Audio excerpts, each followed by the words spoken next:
na malaki. Pangalas ko nga lang. Yan na yung pa. Pamilya ko, mapaganda. Awa naman, Diyos, sa kapag naman. Dahil sa Saudi.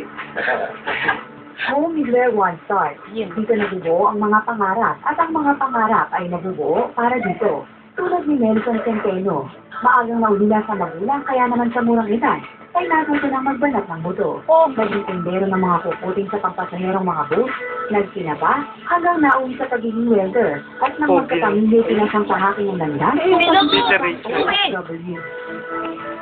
Pero pinili ko mag-upload kasi alam ko dito, pagtatapos ko yung mga anak ko sa pag-aaral dahil doon tama, kumakain kami ng 3 beses mag-aaral. Pero siguro pag nag-aaral na yung mga bata, naiisip ko, hindi ko kakayanin.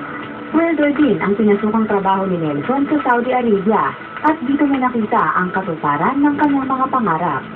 Ang buhay sa Saudi, mahirap talaga.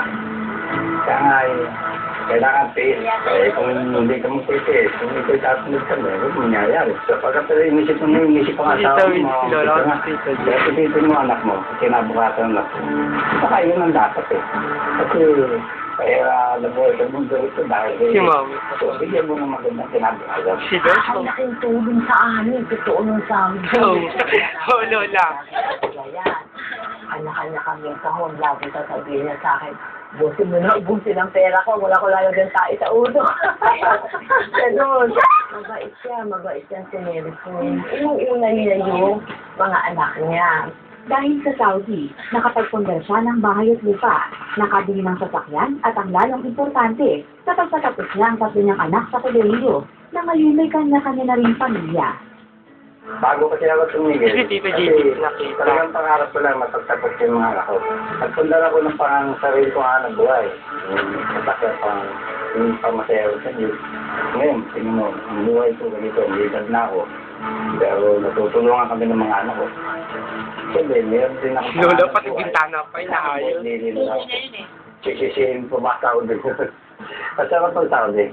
Mula nung nag-abroad yung panganay ko, nakita niya hirap na ginawa ng tatay niya sa Saudi kasi siya nurse, maganda yung Ay, naku! saka yung tirahan niya doon. Ang tatay niya, marami sila sa isang kwarto, nasa gitna ng disyerto, nagwe-welding, nakikita niya yung lahat.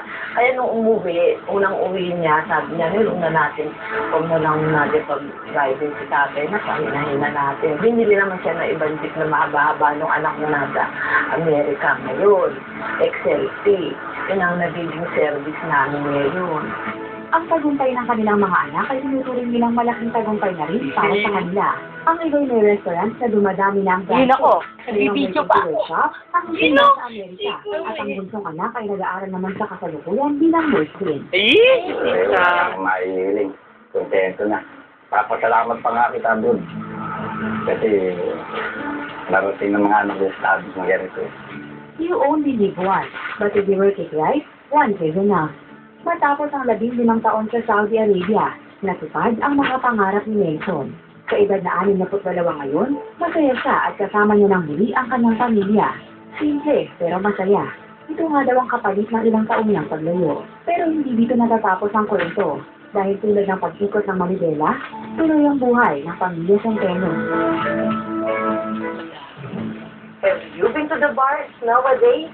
Kasi ngayon, may feature ang mga bars na flooring. At pinayo pa namin ng Italianis upang makilala ang isang Bulakenyong magaling